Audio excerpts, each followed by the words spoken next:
Hey everyone, when you're installing an M.2 NVMe drive, you might be wondering whether you can actually screw it down, especially if you've watched a video from RandomGamingInHD, because they often usually have a temporary system that actually has an NVMe drive on a complete wonk. And if it's good enough for them, then is it good enough for you too?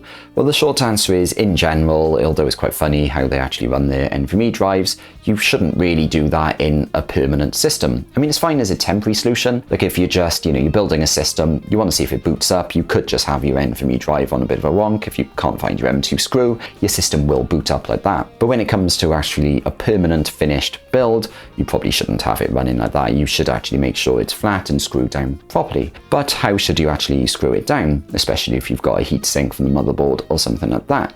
Well, there's two main options. Basically, the normal way that you do it is you plug in the NVMe drive and then you put the M2 screw in and you screw that in. And whether you use a heatsink or not, that is the normal way of doing it. But actually, if your motherboard has a heatsink, what you could actually do is be slightly lazy. You could plug it in, flatten it down a little bit, and then put the motherboard heatsink on top, and then just clip the heatsink in or screw it in or whatever the system is. It depends based on the motherboard, because some of them have toolless heatsinks and things like that. But in doing that, even if the M2 drive below it isn't screwed down, that should be fine because the heatsink is placing enough pressure on the M2 drive. It's not suddenly gonna, fall out when you put your system back upright or something like that. And certainly right now in this computer, I've got 3 NVMe drives and only 2 of them are screwed in because I lost one of my other M2 screws and I was too lazy to go through my big box of computer crap, as my wife calls it. So in that case, I've got one of my M2 drives under a motherboard heatsink, which isn't screwed in, and that's fine because it's quite a big heatsink and it's keeping everything in place. But that pretty much wraps up this video. If you've got any further questions though, please let me know down in the comments. And if you enjoyed this video, please click the thumbs up button